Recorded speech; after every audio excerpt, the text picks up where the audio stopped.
नमस्कार, मैं रामचंद्र शर्मा, डायरेक्टर संस्कार पब्लिक स्कूल। काफ़ी समय के बाद आपसे फिर से बात करने के लिए आपके बीच मौजूद हूँ। आज मैं आपको बताना चाहता हूँ संगति के विषय में। अक्सर मेरे पास पेरेंट्स आते हैं और बोलते हैं कि सर हमारा बच्चा बिगड़ रहा है, हमारा बच्चा हमारी बात नहीं सुनता है, या स्कूल आता है तो पढ़ाई में ध्यान नहीं जा रहा है, ट्यूशन जाता है तो गड़बड़ हो रही है। तो मैं आपको बताना चाहता हूँ कि जीवन में संगति की बहुत ज़्यादा महत्ता होती है। इसका असर मुझ पर भी हुआ है, आप पर भी हुआ होगा। तो बच्चा यदि 7-8 साल का हो गया है तो उसके बाद वो किसके साथ उठता बैठता है, किसके साथ घूमता है, ट्यूशन जाता है तो उसका साथी कौन है, उसके साथी से आप बातचीत करें। आपको पता होना चाहिए कि उसका दोस्त कौन है, खासकर 12 साल से 18 साल की उम्र के बीच में। तो आप बच्चों को बोलें बेटा अपने दोस्त को घर लेकर के आओ, उसके बच्चों को घर में बैठाइए, चाय पिलाइए, उनसे बात करिए। तो आपको पता रहेगा कि सामने वाला जो बच्चा है, जिनके साथ आपका बच्चा घूम रहा है, वो कैसा है, उसकी संगति कैसी है। देखिए, डाकू अंगुलीमाल जो था, गौतम बुद्ध जी के संगति में आकर के संत बन गया।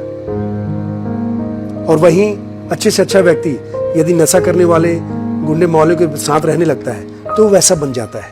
ये हमको भी पता है, लेकिन शायद हम थोड़ा सा काम की व्यस्तता में, पैसे कमाने के लिए या जिम्मेदारी निभाने के चक्कर में हम बच्चों के साथ वैसा समय और वैसा बातचीत नहीं कर पाते जिसकी जरूरत है।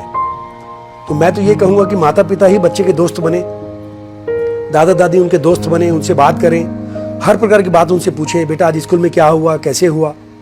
तो बाहर की संगति की बजाय वो घर में ही संगति उसको मिल जाएगी। लेकिन यदि बच्चा बड़ा हो रहा है और उसकी संगति बनती है तो मेरा आपसे निवेदन है कि स्कूल में उसके दोस्त कौन है, स्कूल में क्या क्या होता है, टीचर से टच में रहें, ट्यूशन में क्या क्या होता है, कौन आता जाता है, वो उसके टच में रहें। और उसके अलावा मैदान में जब वो कहीं जाता है, खेलने कूदने जाता है, टीवी देखता है, तो किस टाइप की पिक्चर देख रहा है, संगति का क्या असर हो रहा है, इसको आप जरूर ध्यान दें। मेरा ये मानना है कि यदि आपने 16-17 साल की उम्र तक के बच्चों को थोड़ा सा ध्यान दे दिया, उनकी संगति का नज़र रखा, तो वो बच्चा गलत दिशा में नहीं जाएगा। मैं कहता हूँ बच्चों को मैदान भेजो, क्योंकि उसकी संगति खिलाड़ियों के साथ होगी तो नशे की तरफ उसका ध्यान नहीं जाएगा। ट्यूशन में अच्छे बच्चों के साथ बैठे उठे आ जाए तो पढ़ाई में उसका मन लगेगा। तो संगति का जीवन में बहुत ज़्यादा महत्व है। मैं अपना एग्जाम्पल देना चाहूँगा। 11वीं तक मैं पढ़ाई लिखाई बिल्कुल नहीं करता था, खेलकूद में केवल रहता था। लेकिन मुझे 12वीं में ऐसी संगति मिली, ऐसे दोस्त मिले जो पढ़ने निकलने में बहुत आगे थे। तो मुझे लगा यार मैं क्यों नहीं पढ़ रहा हूँ। तो संगति का इतना अच्छा असर हुआ कि बाद में मैंने इतना अच्छा पढ़ाई की कि मैं अपने दोस्तों को भी पीछे छोड़ दिया। फिर मैंने पीएससी परीक्षा पास की, मैं पुलिस में सब इंस्पेक्टर बना, यूपीएससी मेंस दिया, बहुत सारे एग्जाम्स दिया। तो संगति का बहुत ज़बरदस्त असर होता है। मेरा आपसे यही निवेदन है कि बच्चों को केवल पैसा ना दें, केवल पढ़ने ना भेजें, बल्कि उनका साथ दें, उनके पास बैठें, उनके दोस्तों के बारे में जाने पहचाने, ताकि आपका बच्चा, हमारा बच्चा बिगड़ ना जाए, गलत संगति में ना पड़ जाए, उसका भविष्य खराब ना हो जाए। ये जिम्मेदारी, ये जानना समझने की जिम्मेदारी आपकी और हमारी है।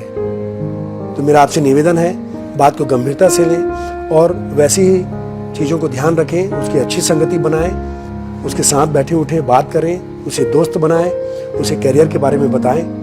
ये मैं आपसे उम्मीद करता हूँ, कामना करता हूँ। हम तो अपना फर्ज निभा ही रहे हैं। संस्कार पब्लिक स्कूल में मैं, प्रिंसिपल मैम और हमारे पूरे टीचर्स, पूरी टीम वो चीज़ को ध्यान रखती है। आपसे भी उम्मीद करता हूँ कि आप अपने बच्चे का ध्यान रखते हैं। यदि नहीं रखते हैं तो आगे से रखिएगा। यही आपसे कहना था। मेरी कोई बात बुरी लगी हो तो मैं क्षमा चाहूँगा। यदि आपको ये वीडियो अच्छा लगा हो तो लाइक करें, शेयर करें, सब्सक्राइब करें और ज़्यादा से ज़्यादा पेरेंट्स तक इस बात को पहुँचाएं। नमस्कार, धन्यवाद।